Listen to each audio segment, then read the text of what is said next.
el riesgo en realidad se analiza y se proponen las potenciales respuestas al riesgo en las etapas iniciales. Interesante. Y las vas a monitorear, por supuesto, porque no todos los riesgos se atienden igual.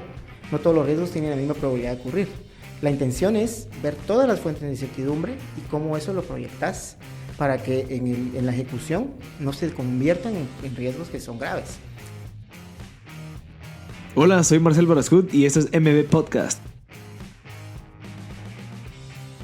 Hola Masters, espero que se encuentren muy bien. El día de hoy vamos a estar inaugurando un nuevo segmento del podcast en donde vamos a conversar con personas que tienen mucha experiencia en dichos temas.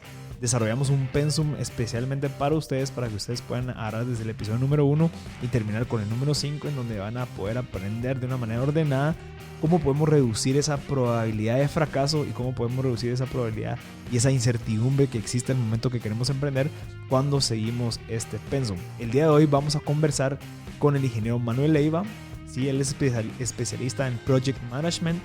Todos los docentes y todas las personas que nos acompañan en este nuevo segmento es de ESI School of Management. Ellos están apoyando al podcast, nos están brindando de personal docentes especializados en esos temas para que podamos respondernos todas esas preguntas que necesitamos nosotros responder al momento que queremos emprender. Vamos a ver temas de Project Management, vamos a ver el tema del Business Model Canvas, vamos a ver temas de Design Thinking y vamos a terminar con un tema de finanzas para que podamos aprender lo básico, para que podamos empezar a construir desde ahí y especialmente aprenderlo de personas que lo imparten en sus clases o que lo viven o como es parte de su especialidad. Así que gracias a ese School of Management vamos a estar recibiendo un episodio a la semana que vamos a desarrollar luego de cinco temas en específico para poder terminar, digamos, y estar listos para poder emprender. Así que les recuerdo, el día de hoy vamos a conversar con el ingeniero Manuel Leiva, especialista en Project Management, en donde vamos a aprender todo el tema y cómo podemos saber al menos lo básico de poder emprender con un buen modelo de estructura como lo es Project Management. Así que espero que les guste este episodio, gócenselo. Es súper valioso para que podamos aprender nosotros. Así que no les dejo más, no les quito más el tiempo. Disfruten este episodio con Manuel Leiva. Bueno, Masters, ya estamos en un episodio más de MB Podcast. El día de hoy tenemos un Master que nos va a venir a compartir algo súper valioso que puede servirles muchísimo para todo el tema de emprendimiento. Lo vamos a enfocar en temas de emprendimiento. Obviamente, el ingeniero Manuel Leiva, que es docente de la ESI School of Management. Él, pues, es ingeniero industrial, tiene una especialización en Project Management. También es miembro de PMI, que es Project Management Institute en Guatemala. Está certificado como Black Belt Lean 6 Sigma. Ahí nos va a contar ahorita el ingeniero qué es, pero creo que el tema de Project Management, ingeniero, no me dejará mentir, creo que ha sido un boom en los últimos 3-4 años por el tema de que las empresas están obligando ahorita a innovar. ¿Qué piensa usted de esto? ¿De dónde viene el tema de Project Management? ¿Por qué es tan popular? Bueno, pues primero que nada, mucho gusto a todos. El concepto de Project Management es un tema que se desarrolló ya hace varios años atrás. Inicia, digamos, con una metodología que lo que busca es darle una estructura a los modelos de implementaciones, de ideas, de emprendimientos. Y en los últimos años, como bien mencionás, se ha ido evolucionando en una manera en la que cualquier persona que esté interesada en el desarrollo de proyectos puede buscar teoría, puede buscar una certificación, que al final lo que va a hacer es darle un orden para poder pasar del estado hay proyecto, no hay proyecto, al estado sí hay proyecto, ¿verdad? Entonces, surge de esa necesidad. Hoy en día se ha vuelto un tema de moda, ¿verdad? Porque estamos viviendo una transformación de tecnologías que disrumpen los modelos convencionales de hacer negocios, y muchas empresas se están viendo amenazadas porque ya no están compitiendo con las mismas empresas de siempre, ¿verdad? Ya vienen otros conceptos, otros modelos en los que ya, por ejemplo, Amazon tiene un modelo comercial en el que puede abrir puertas de cualquier tipo de producto. Entonces ya las empresas convencionales están compitiendo con esos monstruos, ¿verdad? Sí. Y tienen que lograr, en la medida de lo ágil, que los proyectos de innovación se logren en tiempos récord, ¿verdad? Entonces se está volviendo de moda por eso, ¿verdad? Para que la empresa como tal haga un giro en su modelo comercial y logre convencer de que la marca sigue siendo buena, de que la calidad de los productos es excepcional, etcétera, etcétera, ¿verdad? Sí, y seguir generando valor, que esa es la idea, ¿verdad? Siempre que las empresas, su propuesta de valor esté bien definida. Como se decía, hay empresas como Amazon, como Google, que se vienen a meter a tu jardín, y si no innovas, pues probablemente la gente obviamente va a preferir irse con un monstruo que ya te provee de precios más bajos y demás. Pero también otro enfoque que probablemente es en las nuevas generaciones dentro de las empresas que vienen a innovar y que vienen con nuevas ideas. Entonces, de plano que el tema de Project Management surge debido a que, bueno, tenemos que tener un orden o una persona a la cual pueda manejar un proyecto, porque necesitamos sacar un nuevo producto en un mes o en 2 meses, o un nuevo servicio, porque el tema de innovación es vital. Correcto. Y aquí hay algo sumamente importante, ¿verdad? Cuando hablabas del valor, nosotros ahora tenemos que pensar en cómo realmente hacemos que el cliente que va a percibir el producto o servicio tenga el valor, ese diferencial de que vale la pena pagar por lo que estás ofreciendo, ¿verdad? Porque al final, si no tenés ese modelo en el que el cliente está enamorado de tu producto o de tu servicio y no innovas, tarde o temprano vas a desaparecer, ¿verdad? Entonces, sí es una tendencia. El modelo que está hoy, digamos, de moda, tiene mucho que ver con el aspecto generacional, ¿verdad? O sea, los millennials de alguna manera están promoviendo la innovación con ideas diferentes, con procesos que quieren su producto y lo quieren ya, quieren diversidad en todos los ambientes, y lo ideal es que no tengan que ir a hacer una cola, ¿verdad? Entonces esto pues obviamente está provocando que las empresas estén buscando cómo lograr el desarrollo de proyectos de manera efectiva. Ingeniero, ¿y cómo se manejaba antes el tema de Project Management? O sea, ¿qué era lo que, digamos, usted dando clases de estos temas, normalmente cuáles eran las malas prácticas que incluso estoy seguro de que por ende nunca o muy pocas veces surgen proyectos innovadores dentro de las empresas? ¿Cómo se manejaban antes? Y con esta nueva metodología, o sea, la nueva tendencia se va a que la gente se eduque, porque probablemente antes no se ejecutaban bien las ideas, probablemente empezaban sacando un producto sin haber sacado un prototipo, sin haber hecho una planeación, sin haber hecho un análisis de riesgo. ¿Cómo era antes y cómo se está aplicando ahorita? Te podría decir que anteriormente lo que no había era orden, ¿verdad? Hoy en realidad muchas empresas desarrollan proyectos sin saber que están haciendo proyectos. De hecho, en nuestra actividad diaria, yo conozco muchos gerentes que están desarrollando proyectos y no lo saben, ¿verdad? O sea, están y siguen haciendo sin una estructura formal que los lleve realmente a garantizar que los objetivos que se han planteado se cumplan. Y ese es el otro factor, la planeación estratégica. Todos los proyectos deberían estar amarrados a la estrategia. Y lo que hemos hecho en el pasado es, como decimos coloquialmente, gastar plomo en zanates, ¿verdad? O sea, tiramos a ver cuál idea pega. Ajá. Y eso en realidad no es lo que busca la metodología de Project Management, sino que es darle un orden, asegurarse que va uno a hacer las actividades que tiene que hacer, y solo las actividades que tiene que hacer para cumplir el objetivo que esté amarrado a la estrategia. Sea de compañía, sea de empresa familiar, sea un emprendimiento personal, tiene que estar amarrado a la estrategia. Y probablemente la persona que debería ser el project manager, ¿quién debería ser en una empresa que está empezando? O sea, ¿debería ser el CEO? ¿Debería ser una persona encargada en la parte operativa? ¿Cómo funciona?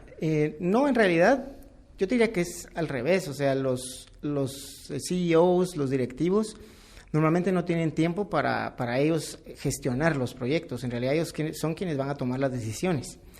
Y tendemos también, ese es un paradigma, que el Project Management está asociado a las operaciones, y no. O sea, en realidad un Project Manager puede ser de cualquier carrera, de cualquier profesión. Marketing legal, de marketing legal, finanzas, IT, operaciones, ¿verdad? Y es porque, digamos, nosotros convencionalmente manejamos proyectos que normalmente tienen que ver con mejorar algo, con cambiar algo que está mal.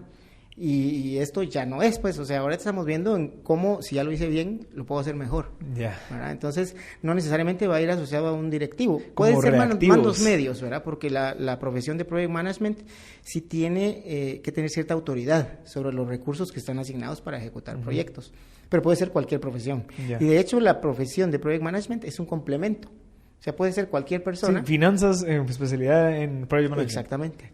Toda vez tengas la intención de enriquecer tu conocimiento a través del Project Management, puede ser un perfil que se adapte perfectamente a las necesidades. Ya. Y probablemente, ingeniero, que la reacción de mejorar un proceso es reactivo, o sea, no me funcionó, arreglémoslo. Correcto. Pero no tenemos también tal vez la cultura, ¿no sé? De pensar, bueno, ¿qué más se puede hacer? ¿Cómo podemos mejorar? ¿Cómo podemos hacerlo más eficiente? A pesar de que funcione bien. Entonces también el tema de la competencia, digamos, que vengan estas empresas grandes, también incentivan ese estrés causa, bueno, no, hombre, ¿qué más podemos hacer? ¿Qué más podemos mejorar? Porque tenemos que seguir generando valor. Ese valor que probablemente hace 5 años yo empecé a generar, probablemente ya es irrelevante, ya tengo que mejorar mi propuesta de valor. Tengo que ser más rápido, tengo que entregar más rápido, tengo que cobrar más, tengo que dar más días de crédito, por lo tanto tengo que mejorar un montón de cosas, y eso fue obligado por esas nuevas competencias. Sí, y también ahí hay un punto importante, que tendíamos, o la tendencia era ver hacia afuera. Y hoy muchos de los problemas que están enfrentando las compañías son temas de proceso. Sí. O sea, tengo que voltear a ver qué es lo que estoy haciendo, por qué mis costos son más altos, por qué mis precios no son competitivos. Hay algo adentro de mi estructura que no está funcionando. Ahí viene la parte del mapeo de procesos. O sea, voy a ir a revisar primero la casa, para luego ver qué puedo ofrecer hacia afuera y que agregue ese valor. Digamos, porque podemos pensar que va a abaratar los precios, va a ganar clientes. Sí, no. Y eso es un error muy grande, porque al momento de que uno abarata sus precios, digamos, como compañía, lo que estoy haciendo es desprestigiando mi marca. Sí. ¿Por qué? Porque el cliente inmediatamente va a pensar, o sea, está más barato porque sacrificaron calidad, o está más barato porque el producto ya no va a llegar tan rápido. Entonces, hay que revisar primero adentro, y normalmente los problemas están ahí. Y pueden ser cambios pequeños que agreguen mucho valor. Ahí viene un poquito de lo que contabas de mi preparación. El modelo Six Sigma sirve para analizar procesos, encontrar problemas y la causa raíz, ¿verdad? O sea, no vamos a irnos por las ramas, vamos a ir a lo que en realidad está ocasionando la situación compleja, para lograr que el esfuerzo que hagas vaya enfocado a lo que agrega valor. Y si hay algo en ese proceso que no está agregando valor, y hablo del valor que el cliente está dispuesto a pagar, no le voy a ir a preguntar si está dispuesto a pagar que esté ahí la señora dándole clic a la computadora, no, sino que es entender qué es lo que estoy yo generando hacia el cliente, y entonces ver si los procesos, en realidad todas las actividades que estoy desarrollando, las paga el cliente. Y lo que no agrega valor, ese es el momento de quitarlo. Y decía al principio, no es que vas a corregir algo que está mal. Puede ser un proceso que ya funciona bien, pero que puede ser mejor. Exacto. Y esa es la oportunidad en la que vas a, si querés competir con precios, pues no hay necesidad de bajar el precio, simplemente es abaratar tus costos y tu rentabilidad va a ser más. Ya, interesante. Y digamos, con su experiencia en temas de capacitaciones y consultorías a otras empresas, ¿se ha dado cuenta que también el querer captar más clientes sin tener los procesos bien establecidos es un arma de doble filo? Porque, bueno, quiero captar más clientes bajo mis precios, pero si no he visto mi cocina o mi casa, voy a traer más clientes al mismo problema que ya tengo con mis pocos clientes.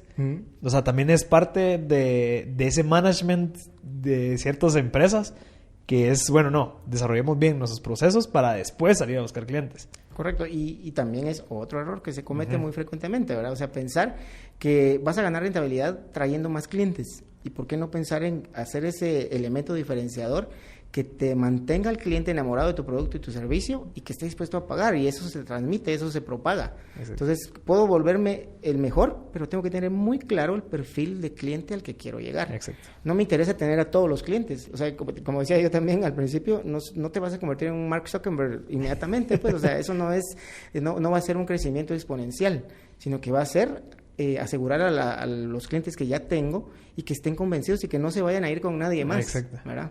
Buenísimo, ingeniero. Ok, hay dos, bueno, que yo conozca, hay dos tipos de Project Management, que es el tema de Scrum y está el tema del Project Management Institute, si no estoy mal. ¿Cuál es la diferencia de los dos? ¿Por qué uno es, digamos, de cierta manera, probablemente de lo que yo conozca, está agarrando más popularidad el tema del Scrum? Hay más demanda, hay poca oferta, entonces son carísimos. ¿Qué es lo que está pasando entre esas dos variables dentro del Project Management?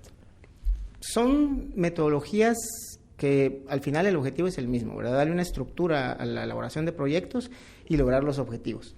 Diferencias importantes, la velocidad.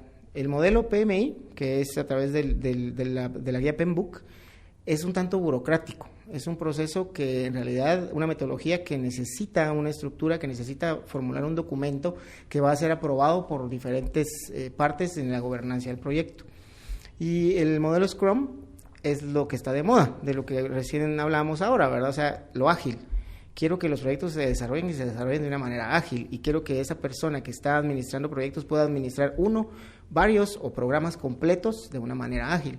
Entonces, hay ciertas diferencias en la metodología, en la propuesta, digamos, en los formatos que sugiere cada una de ellas, pero en esencia es lo mismo, ¿verdad? Es darle una estructura al manejo de proyectos para asegurar el objetivo. Ok. Interesantísimo eso, porque yo conozco ahorita muchas personas que están desarrollándose y están invirtiendo el tema de especialmente en los BPOs. No sé si ha visto una alza de demanda por estas personas en los BPOs, porque ya están abriendo canales de desarrollo web para empresas de otros países. Entonces están pidiendo gente que sepa de Scrum, gente que sepa esto de Ágil. Entonces creo que es una buena oportunidad para que la gente, que quiere ampliar su portafolio de servicios propios, que se meta a aprender de Project Management. Y es necesario porque la metodología del Project Management se puede aplicar en temas de emprendimiento. Por supuesto. O sea, cualquier cosa se puede aplicar con Project Management. Exactamente. O sea, pueden ser proyectos de cualquier índole, así como hablamos de las profesiones, también cualquier tipo de proyecto, sin importar el tamaño. En realidad, la parte, digamos, ágil de la elaboración de proyectos tiene un enfoque a lograr los cambios de manera significativa y lograrlos rápido. Cuando hablamos, digamos, del perfil individual en el que yo quiero desarrollar mis competencias de Project Management y quiero también convencer a mi cliente de que me contrate porque yo estoy certificado, ahí es a donde va el tema de la diferencia de precios, ¿verdad? O sea, una certificación Scrum está de moda, es una certificación que sí están pidiendo principalmente las multinacionales y empresas, digamos, que dan servicios al exterior. En el mercado local todavía no es, me atrevería a decir que todavía no es un valor agregado en las empresas internas o nacionales, ¿verdad? Porque también es difícil cuando estás certificado, que utilizas una metodología, llegar a querer implantarla cuando ni la dirección, ni los empleados, ni el ambiente general de la empresa está amarrada a una metodología. Yeah. Es complicado. Entonces, Scrum, digamos, agiliza ese proceso y PMI no tanto, porque PMI sí es mucho más formal la estructura. Entonces, al final, el que alguien quisiera, digamos, esté en su scope de estrategia personal, tener una certificación es valioso, pero también hay que buscarle el enfoque, porque si es hacia adentro del mercado nacional, es difícil que puedas llegar a ejercerlo de la manera que lo proponen las metodologías, porque obviamente nuestra idiosincrasia no está todavía acomodada a eso.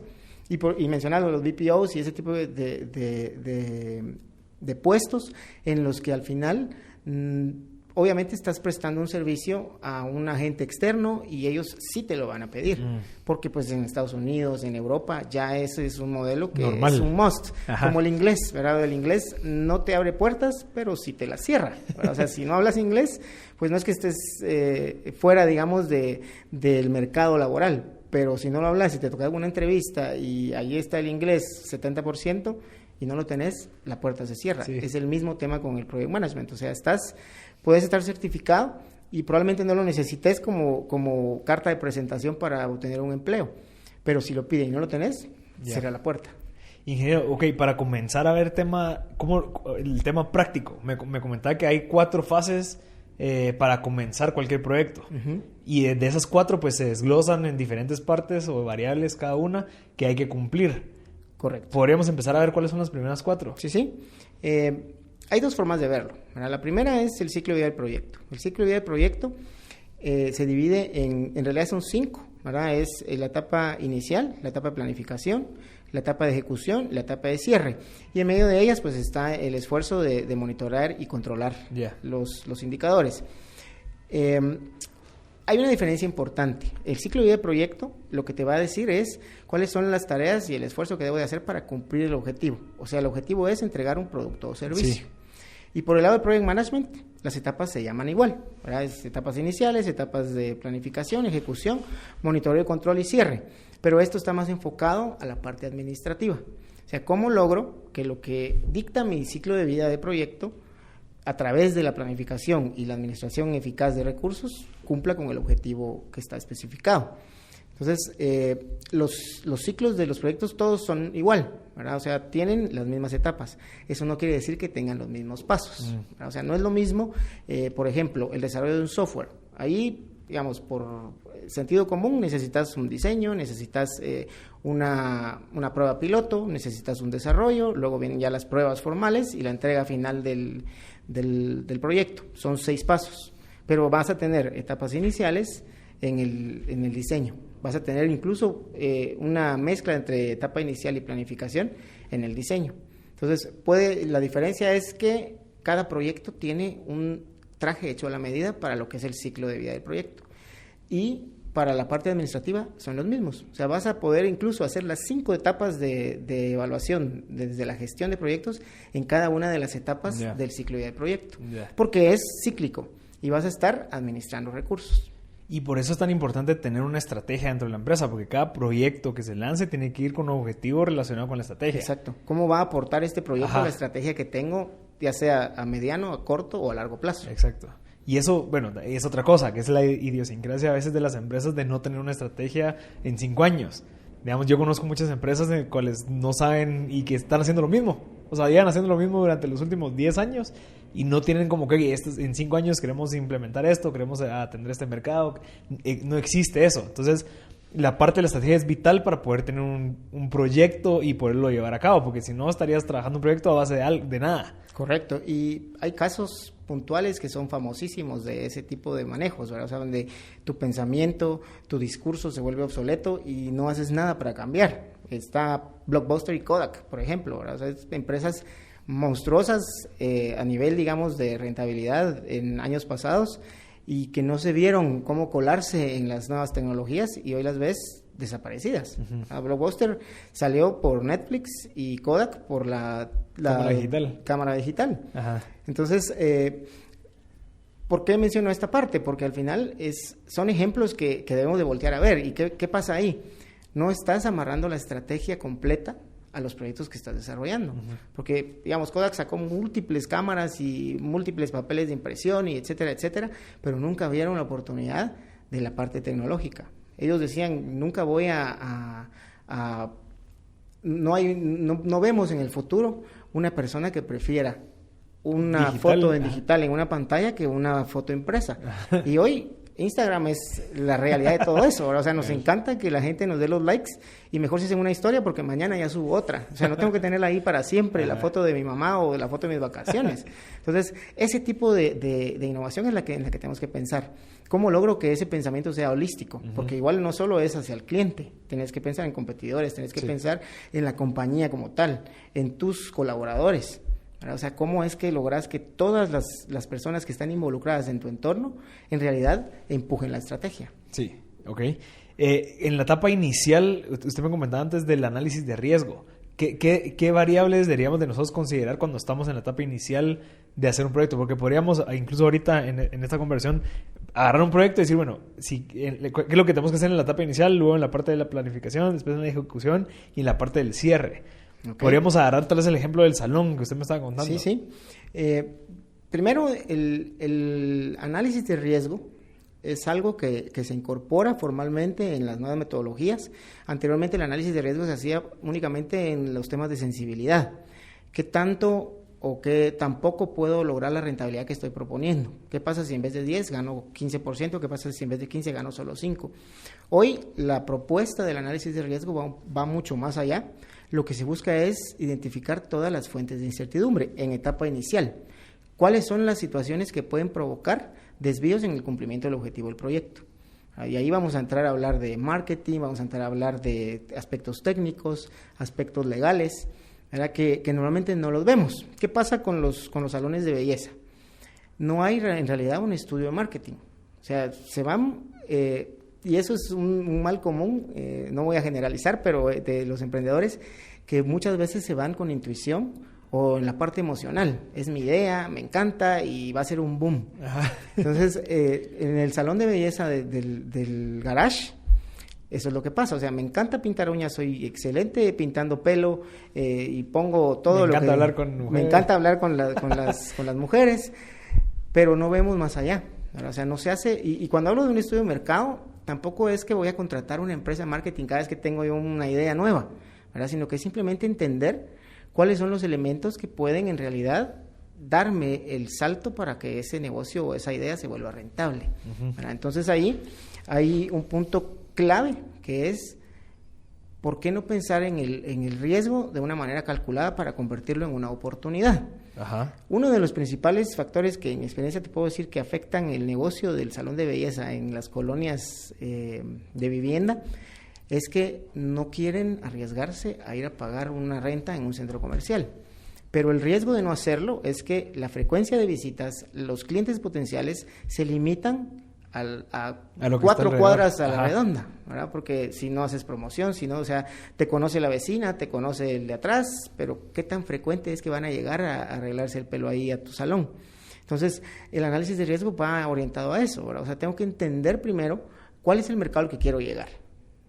¿Por qué es importante esta idea? ¿Para qué la voy a hacer? ¿Verdad? O sea, como justificar de alguna manera el hecho de que vamos adelante con la idea. Entonces, el negocio no prospera porque probablemente al inicio sí es el boom, ¿verdad? O sea, tenés ingresos importantes, pero luego la frecuencia de visitas se va menguando. Y ahí es donde viene el principal problema. No analicé el riesgo oportunamente de qué pasaría si me voy a rentar a otro lado. Y no lo estoy viendo del lado negativo, o sea, el lado negativo del riesgo ahí es qué pasa si yo pongo el negocio en mi garage. O sea, ¿cuáles son las probabilidades de que alguien me visite con frecuencia? ¿Cuáles son las probabilidades de que mi negocio se conozca a un nivel mayor, ¿verdad? O sea, que logre que la marca sea macro, ¿verdad? O sea, esas son fundamentales. Elementos importantes también, el análisis de riesgo de los involucrados, ¿verdad? Involucrados, los vecinos, el comité de vecinos, que en alguna medida también, la MUNI, ¿verdad? Que tiene, digamos, injerencia en los resultados del proyecto. Entonces, el análisis de riesgos va orientado a eso. O sea, ¿cómo me aseguro que mi idea en realidad va a permanecer en el tiempo? ¿Verdad? O sea, cuando hablamos del análisis de riesgos, sí es un análisis cíclico porque puede ser que esas fuentes de incertidumbre que te mencionaba se identifiquen al principio como una fuente de riesgo también, pero que a lo largo de la ejecución te vas dando cuenta que no eran tan graves. El problema es cuando las identificamos y no hacemos nada para que eso no se materialice. Entonces, el análisis de riesgos va orientado a eso. O sea, si yo ya estoy viendo que estar en el garage de mi casa me va a limitar la cantidad de clientes, ¿qué puedo hacer para que ese riesgo no se convierta en algo que limite el cumplimiento del objetivo? O sea, no lo voy a ver en función de, no voy a poner el salón en el garage porque eso es malo, sino que es cuáles son los mecanismos que tengo para mitigar esos riesgos que he identificado. Y ahí viene, digamos, partirlo un poco en lo que es contingencia, en lo que es reserva y en lo que es la gestión. Normalmente, y eso pasa muy común en nuestro mercado, es tenés 10% de contingencia por si algo sale mal. ¿Y esa contingencia es dinero ahorrado? Es dinero, es dinero. Dinero y tiempo, normalmente. Entonces, contingencia es, si algo sale mal, tenemos ese 10%. Y el análisis de riesgos, la propuesta de la metodología, lo que te dice es, si es un riesgo que es altamente probable que ocurra y tiene un impacto fuerte en tu objetivo, pone un mecanismo que esté agregado al presupuesto del proyecto. Ya no hay que dejar contingencia, hay que acelerar el proceso para que esa actividad se convierta en una actividad fundamental de la ejecución y que impida que eso se convierta en un riesgo. O sea, se podría convertir ese 10% en publicidad. Sí, puede ser. En vez de ahorrarlo, mejor meterle más a Facebook o meterle más a... Y no es una tarea, digamos, que una decisión del project manager. O sea, vas a llegar con la propuesta, bueno, vimos este riesgo y esto implica 10 semanas más, implica 5% más de presupuesto, pero en el costo-beneficio nos va a asegurar de que sí tengamos visitas frecuentes de clientes, ¿verdad? Entonces, el riesgo en realidad se analiza y se proponen las potenciales respuestas al riesgo en las etapas iniciales. Interesante. Y las vas a monitorear, por supuesto, porque no todos los riesgos se atienden igual. No todos los riesgos tienen la misma probabilidad de ocurrir. La intención es ver todas las fuentes de incertidumbre y cómo eso lo proyectas para que en la ejecución no se conviertan en riesgos que son graves. Digamos, un ejemplo muy clásico de esto es los partos por cesárea y los partos normales, ¿verdad? Los partos por cesárea en Guatemala, alrededor del 98% de las personas que llegan a un hospital privado van a tener sus bebés por cesárea. Entonces, eso, digamos, es en la etapa inicial de tu proyecto de tener un bebé, pues es una estadística que es importantísima, ¿verdad? O sea, si yo no me preparo con el presupuesto y tengo la intención de que la mamá de mis hijos tenga a los niños en un hospital privado, de entrada estoy ya con una proyección a que el proyecto a lo mejor hoy no fracasa, porque el bebé va a nacer, pero me va a tocar correr en el momento que el doctor diga... Ajá. Tiene que ser cesárea. Y si la estadística te está diciendo que es el 98% de probabilidades de que el hospital te atienda con un parto a través de cesárea, pues ahí no hay pierde, pues. Esa es información que es muy valiosa para analizar el riesgo. ¿O voy a un hospital público o...? Y el hospital público, al contrario, apenas es el 38% de las mujeres que nacen por cesárea. Y eso es un tema de hasta dónde aguanto el riesgo. El riesgo no lo tomo yo. Si yo soy el papá, pues el riesgo lo tiene la mamá, ¿verdad? En el momento en el que hasta dónde aguanta los dolores de parto para que el doctor venga, le ponga la epidural y tenga al bebé por cesárea. En el hospital público es diferente. Ahí van a darle hasta que el cuerpo aguante, hasta que el bebé nazca, y para abaratar y minorar costos, y por supuesto el impacto en el bolsillo es diferente. Entonces es una forma, digamos, práctica de entender cómo administrar el riesgo. Si ya sé que es el 98%, ¿por qué no voy a tomar acciones desde la semana 1 de la gestión? Y así en 9 meses ya tengo... En 9 meses yo ya estoy preparado para cualquier cosa, ¿verdad? A lo mejor y sí, yo ya consulté con mi esposa y estamos dispuestos a aguantar hasta cierto punto la labor de parto. Pero en el momento que ella diga no más, yo estoy preparado por si eso sale mal. Y si no, buenísimo, ahí tengo mi guardadito mi por reserva. Exactamente. Ajá, interesante. Entonces, es una forma práctica de verlo, ¿verdad? O sea, y es de anticipar cuestiones que son fáciles de analizar, ¿verdad? O sea, la incertidumbre son situaciones que no puedes prevenir. O sea, yo no puedo saber cuándo va a caer un avión acá. Ajá. Pero mínimo tengo que tener una ruta de escape por si en realidad eso llegara a pasar. Ajá. Entonces, es una fuente de incertidumbre. O sea, no sé cuándo va a caer un avión acá. Pero por el otro lado, el riesgo sí lo puedo anticipar porque hay estadística. O sea, si yo voy a poner mi salón de belleza, entonces hay estadística que me dice cuánto en realidad es el tamaño de un negocio rentable de salón. Yeah. Entonces puedo tomar esa estadística para evaluar el riesgo. O sea, en realidad, ¿a quién quiero llegar? ¿Cuánto quiero ganar? Y esa estadística también podría ser, bueno, ¿cuántas mujeres existen en esta colonia? Correcto. Porque si me voy a vivir una colonia de solo jóvenes, de universitarios, de una universidad solo de hombres, probablemente no va a ser...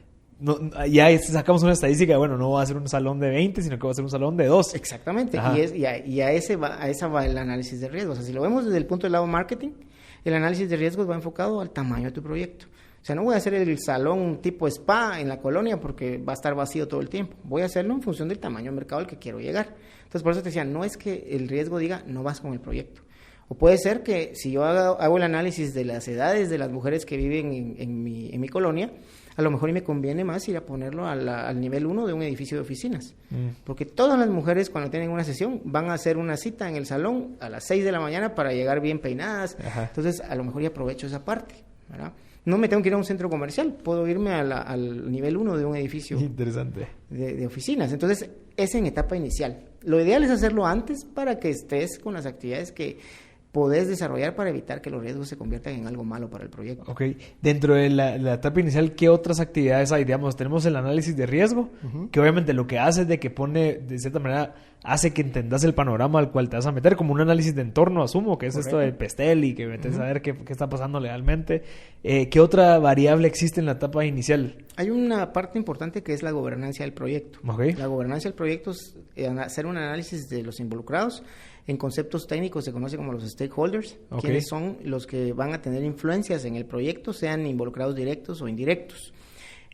La gobernancia te va a indicar quiénes son las personas que toman las decisiones, quiénes son los expertos que hay que consultar, quiénes son los elementos de la estructura a los que vas a dirigir en los diferentes paquetes de trabajo para alcanzar el objetivo del proyecto. Eso también es fundamental porque puede ser una fuente de riesgo, ¿verdad? El que alguien tenga una opinión que se contraponga a la idea, o que alguien, digamos, si es un proyecto social, por ejemplo, en una comunidad, que el líder de la comunidad no vea que hayan sus necesidades se vayan a cubrir económicas, pues que ese es, digamos, factor común en los proyectos sociales, puede contraponerse y te puede entorpecer la ejecución de un proyecto. Entonces, el análisis de involucrados es fundamental. La definición de la justificación del proyecto, ¿verdad? El por qué lo voy a hacer, para qué lo voy a hacer, quiénes son los que se van a beneficiar, cuál es el beneficio que voy a obtener por hacerlo, también es fundamental. ¿Como la visión y misión del proyecto? Sí, más o menos, es parte de la planeación estratégica. El otro elemento también importante es un cronograma. Okay. ¿Cuánto tiempo me voy a tardar?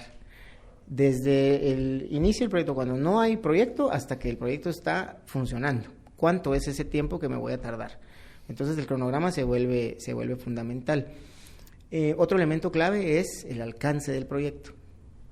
Que esto es, digamos, entender el requerimiento de ese beneficiario o de ese usuario final para poder decirle el proyecto es capaz de dar esto. Yo uso mucho el ejemplo de la remodelación de una habitación de una pareja, ¿verdad? Yo puedo llegar con mi esposa y decirle, voy a remodelar la habitación. Y mi expectativa como remodelación de la habitación es cambiar la tele y la cama, ¿verdad? Y cuando le digo eso a ella, su expectativa se va a multiplicar. Quiero walk-in closet, quiero sauna, quiero blackouts automáticos en las ventanas, quiero una lámpara super fancy. Entonces, si yo no entiendo cuál es su expectativa y no lo declaro en el alcance de mi proyecto, voy a ejecutar el proyecto y cuando llegue a entregar la llave de esa habitación remodelada, no voy a cumplir ninguna necesidad ni voy a tampoco satisfacer la expectativa de mi esposa. Yeah. Entonces, lo ideal es remodelemos la habitación. ¿Cuál es tu expectativa, stakeholder 1? ¿Cuál es tu expectativa, stakeholder 2? Y así, entonces recabo toda la información. Elaboro el plan de proyecto y voy entonces a tener un marco general. ¿Qué es lo que sí podemos hacer con el proyecto y qué es lo que el proyecto no es capaz de dar? Eso se establece desde el inicio para no dejar ninguna duda de lo que el proyecto va a entregar. Y sobre todo para no dejar desilusiones en los stakeholders y en sus expectativas. Entonces, qué interesante. Podés hacer la remodelación que no tenga todo lo que ella espera, pero tenga lo mínimo necesario para satisfacer su expectativa. Ok, entonces tenemos la gobernanza del proyecto. Asumiría yo también que es parte, bueno, si en dado caso tengo esta empresa que quiero ir a atender por este servicio, pues uno de los stakeholders probablemente es el gerente de operaciones que me va a decir que sí o no, de que me va a comprar mi producto sí o no. Sí. Entonces la idea es acercarse, entender cuáles son sus necesidades para proveerles a ellos una propuesta de valor que vaya adecuada a sus necesidades. Exactamente. Incluso podría ser también el banco que, bueno, mira, quiero, no sé, parte de eso podría ser que una persona que te quiera dar el dinero, bueno, ¿qué es lo que él espera del proyecto para que también le generes valor a él también? Correcto. Podría entrar en la parte de gobernanza. Sí. Es un análisis de involucrados 360, ¿verdad? O sea, ¿quiénes son esas personas a las que hay que ir a preguntarles? ¿Quiénes son las personas que van a tomar las decisiones? ¿Quiénes pueden haber incluso agentes que estén no involucrados directamente en el proyecto, ¿verdad? Esa persona que está allá en la esquina, que nunca le preguntamos nada. Pero sería bueno saber. Exactamente. ¿Qué es lo que espera de ese proyecto? ¿Por qué? Porque eso te va a llevar a la estrategia. Toda vez estén las personas que tienen que estar involucradas, dando su voz y su voto en el proyecto, te aseguras de que vaya amarrado la estrategia. Ok. El tema de la ideología, pues sí, es bueno entender por qué lo estás haciendo, hacia dónde vamos, qué es lo que se quiere lograr de cierta manera. ¿Cuánto tiempo se va a tomar para lanzar el proyecto? Es bueno porque incluso hasta te puede servir si en dado caso yo estoy trabajando en una empresa, decir, bueno, yo me voy a tomar 6 meses en probar a ver si mi proyecto o mi emprendimiento afuera de la empresa va a servir, cuánta plata necesito para sobrevivir, cuánto requiere de inversión para poder, o el tiempo que le voy a dedicar día con día. Entonces también te hace entender y mapear, bueno, le vas a tener que dedicar 3 horas al día durante los próximos 6 meses, entonces esas 3 horas tienes que costearlas, no sé. Y eso te lleva al plan. O sea, si yo quiero conseguir esto en realidad, voy entonces a planificarme de esa manera. O sea, voy a dedicar 3 horas a esto una vez por semana.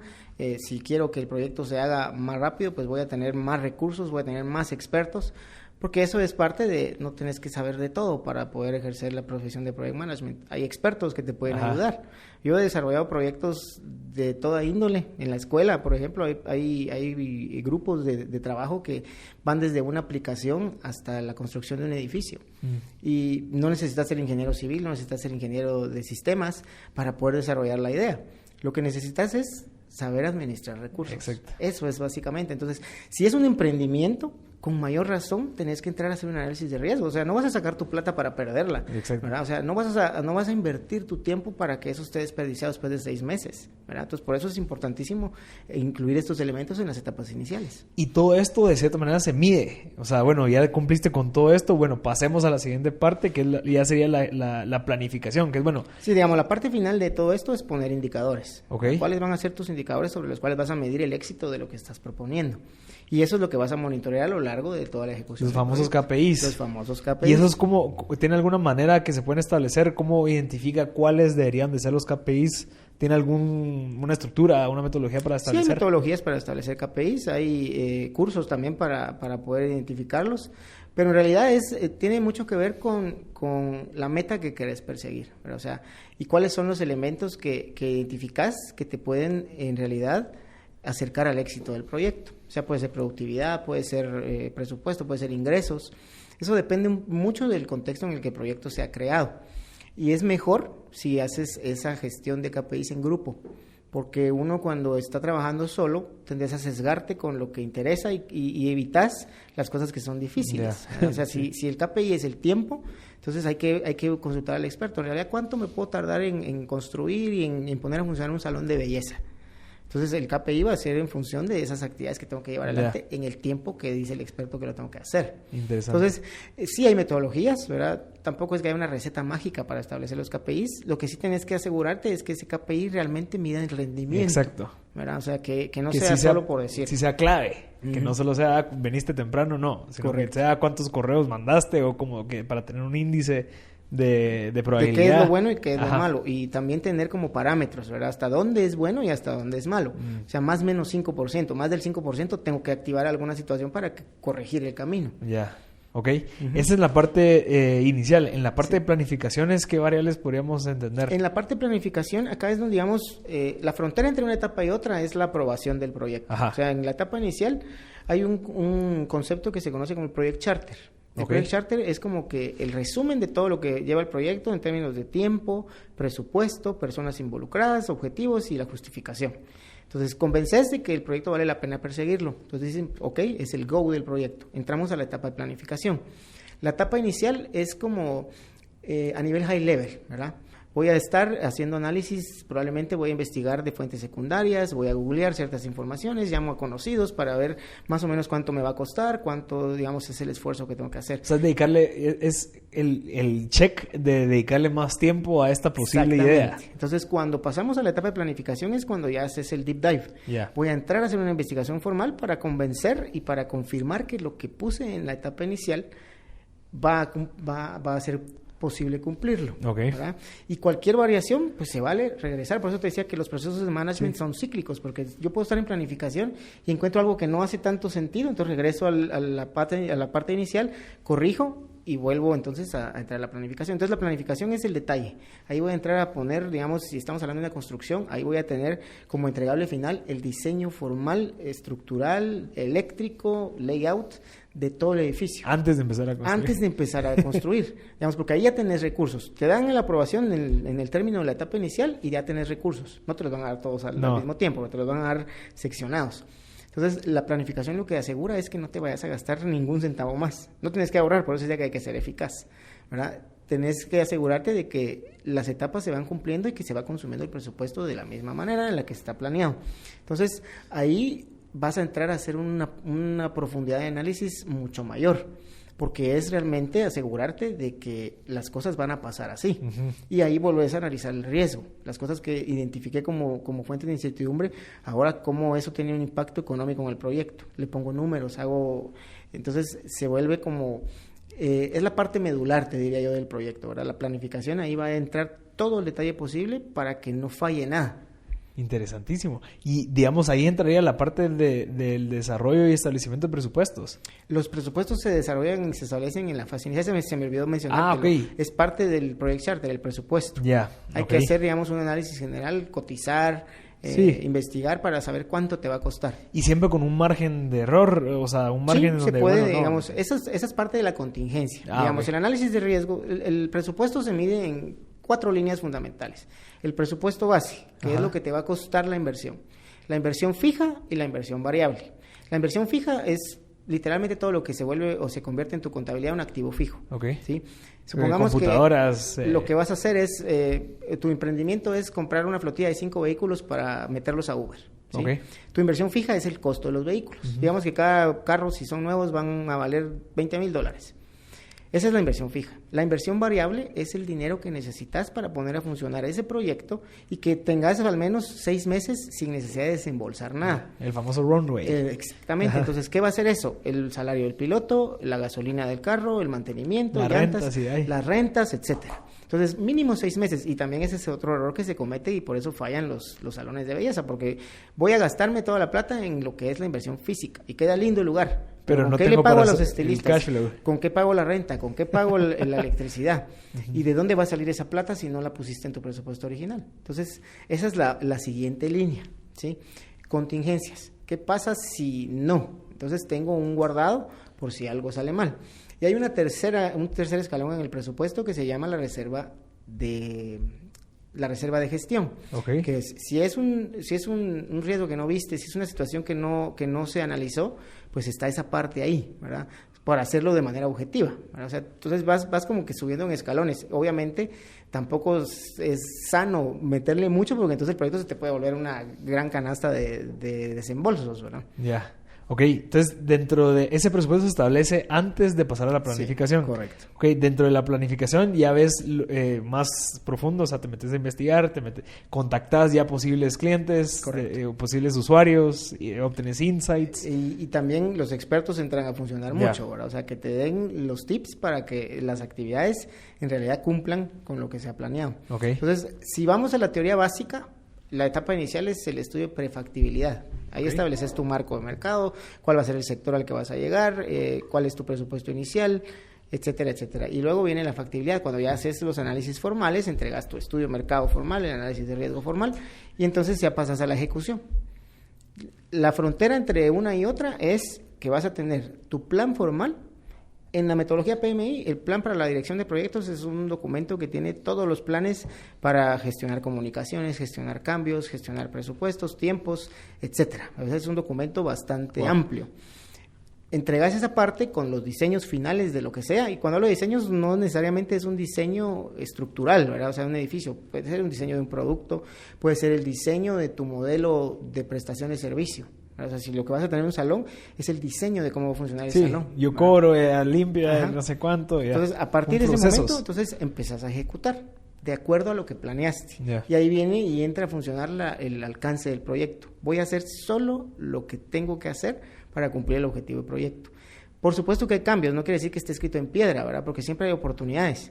Entonces va a llegar alguien y va a decir, sí, queremos agregar, qué sé yo, más espejos en el salón de belleza. Ojo, pero eso maximiza el objetivo del proyecto. Entonces regreso, reviso y si sí, yo propongo.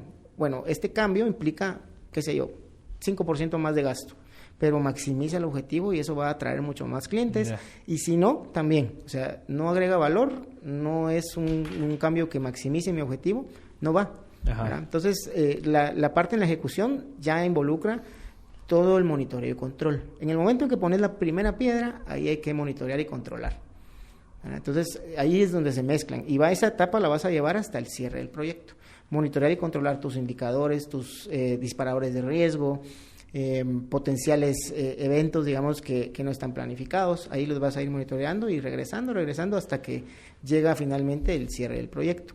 En el cierre del proyecto, ahí es donde termina la responsabilidad del project manager en realidad, ¿verdad? Entregar la llave del proyecto funcionando, entregas, digamos, facturación, pagos, cerras contratos, para asegurarte de que no quede ningún cabo suelto con el proyecto. Sí.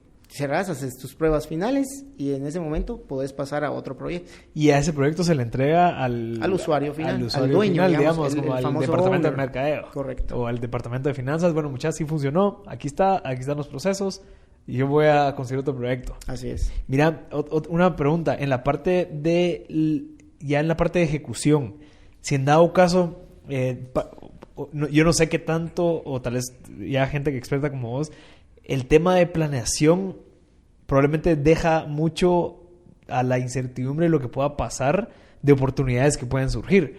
Y creo que lo dijiste, de si va de acorde con el objetivo de la planeación inicial, sí. Pero digamos, en el caso, quieres empezar tu salón, buenísimo, empezás y sí que la idea es tener un salón y todo eso, pero vieron que sos buena o sos una buena persona que hace eso y te ofrecen, mira, deja tu salón, te quiero vender una franquicia, ¿quieres agarrarla o no? O sea, como que siempre va relacionado con el tema de comenzar un salón, pero por lo bien que lo hiciste te están ofreciendo una oportunidad que probablemente la planeación no estaba prevista. Pero eso ya es en etapa de operación. Si te entiendo bien, cuando ya entregamos el proyecto. Entregaste la llave y el proyecto está funcionando. Digamos, si es un emprendimiento y lo hice tan bien que me están ofreciendo una franquicia, es un nuevo proyecto. ¿verdad? Es tu modelo, digamos, si es inmediato, pues qué bueno, ¿verdad? Entonces es como hacer otra vez la etapa inicial de este nuevo proyecto. ¿Cuáles son las oportunidades? ¿Cuáles son los riesgos? ¿Cuáles son mis fortalezas para lograrlo? En realidad puedo mantener el salón así y comprar la franquicia. Entonces es un nuevo proyecto. En realidad es de verlo de una manera en la que ya tu proyecto está funcionando y vas a echar a andar una idea nueva. Interesante. O sea, la idea entonces del tema de Project Management es, viene el ingeniero Manuel Leiva, él agarra un proyecto, por más que él no sea mercadólogo o lo que sea, con un equipo desarrolla todas las etapas, la parte inicial, la parte de la planeación, la parte de ejecución y control, y después lo entrega. Lo entregas y ese proyecto se queda funcionando. Ya. Entonces, sí, por supuesto, cuando elaboras los presupuestos hay una parte importante que es la proyección de los flujos de caja, ¿verdad? Porque, digamos, si estás en el programa de los tiburones de Discovery Channel, por ejemplo, o sea, vas a llegar a proponer una idea y esta gente analiza los flujos de caja en el futuro. O sea, este proyecto no lo quiero solo para un año, lo quiero para 5. Entonces, ¿cuáles son los elementos que lleva esa proyección? Entonces, vas a incluir los ingresos y los egresos. Realmente el flujo de caja es sumar los ingresos y restar los egresos, ¿verdad? Entonces, eso te va a generar una rentabilidad. Al final, el modelo o la responsabilidad de Project Manager termina cuando entregas, pero dentro de esa responsabilidad hay una proyección a futuro, que el proyecto tiene que generar la ganancia necesaria para que se vuelva rentable, ¿verdad? Entonces va a ir un poquito más allá, ya no es responsabilidad tuya porque le diste los mecanismos y todos los procedimientos a la persona que lo recibe para asegurarse de que se cumpla lo que está proyectado. Entonces, al final, mi tarea es, entrego la llave, pero dejo las proyecciones listas para el futuro. Y ahí es donde te decía al principio, la innovación. No porque ahí está, que va a ser durable durante, 5 años. No quiere decir que en los 2.5 vas a evaluar si tu marca sigue siendo o sigue convenciendo. No vas a evaluar si tu servicio realmente está siendo aceptado como al principio se planteó. Porque esa es una desventaja que tenemos hoy. Los cambios vienen inmediatos, vienen rapidísimo. O sea, entonces la evolución no se puede quedar en solo la proyección de flujos. Y eso es lo que pasa con muchas empresas. Mira, empresas que tienen 40 años de funcionar igual, ¿verdad? Y lo siguen haciendo igual. Hay un caso muy, muy interesante, me encanta a mí hablar de ese caso, es el caso del pollo Pinulito, que, digamos, es un emprendimiento que creció de una manera tan grande que empezó ya a rascarle al monstruo del pollo frito en Guatemala, ¿verdad? Y provocó que cerraran 11 restaurantes y hoy miras la propuesta, digamos, de producto de ese monstruo del pollo frito es diferente, los restaurantes son diferentes, el servicio cambió, crearon una marca alterna que compita con el pollo Pinulito. Entonces no me puedo quedar con lo que dije que originalmente era el boom. Entonces esa proyección que entrega el Project Manager le deja una responsabilidad al usuario para pensar en la innovación. O sea, ¿cómo yo logro transformar esto? ¿Cómo logro que mi marca se mantenga a lo largo del tiempo?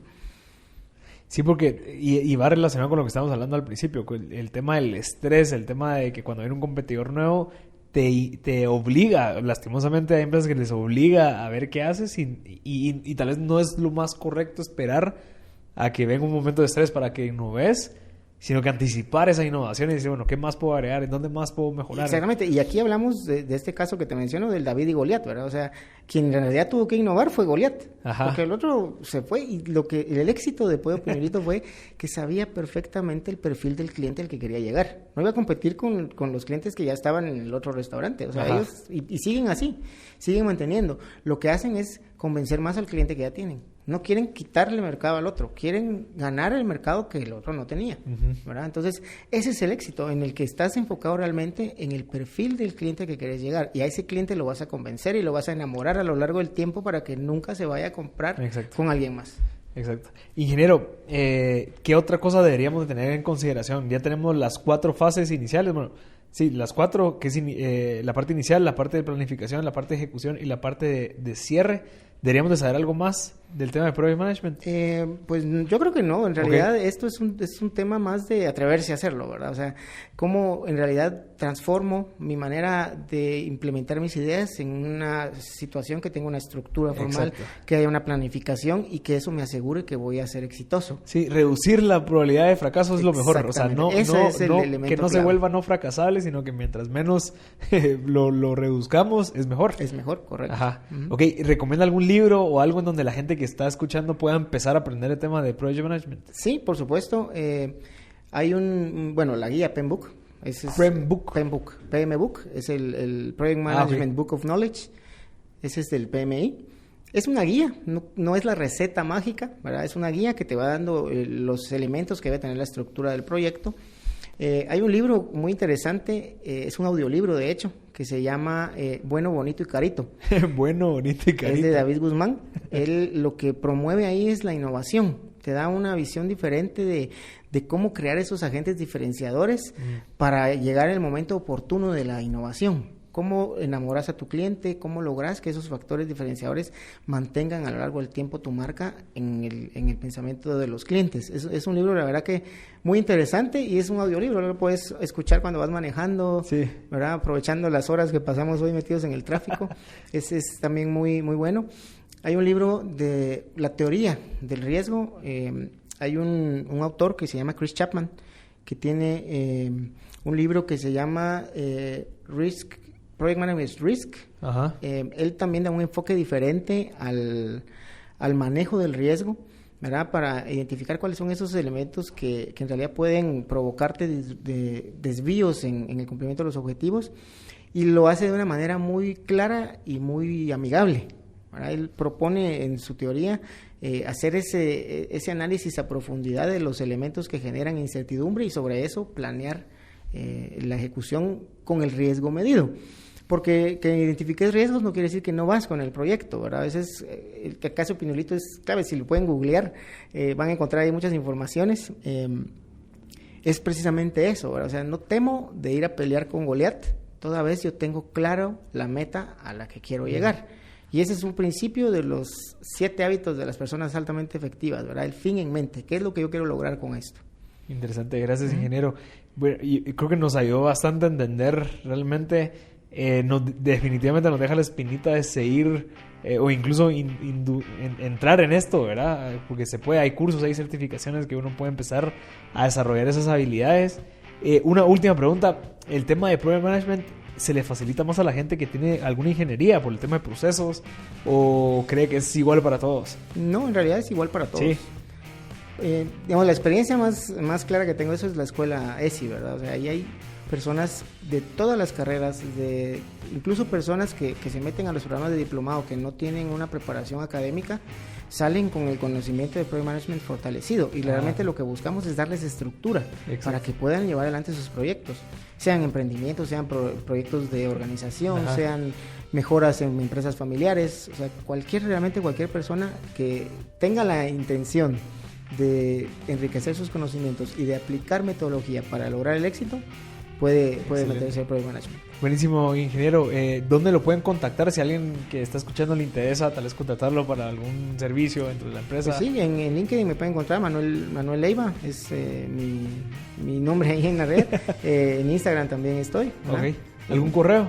Sí, mi correo es ing Manuel Leiva con @gmail.com. Ok, perfecto, ingeniero, muchísimas gracias. Creo que fue súper valioso lo que nos acaba de decir, así que la gente que está escuchando, creo que es vital lograr planear de verdad antes de emprender y arriesgar ese tiempo, ese recurso que tenemos tan limitado, y también la plata, y creo que hay maneras de hacerlo. Es muy similar al tema de Lean Startup, que es un libro, no sé si usted lo ha leído, de bueno, cómo podemos reducir cada vez esa probabilidad de fracaso al desarrollar por medio de un método científico el tema de emprender. Pero creo que esto también le agrega muchísimo valor a eso, así que de verdad muchas gracias, ingeniero, y espero que a la gente que esté escuchando le haya funcionado, porque es vital para la gente que quiere emprender o a la gente que quiere desarrollar un proyecto en una empresa. Así que pues, muchas gracias también por la invitación, y en realidad pues espero que la gente se vea beneficiada de este tema, porque la verdad que sí vale mucho la pena. Gracias, ingeniero.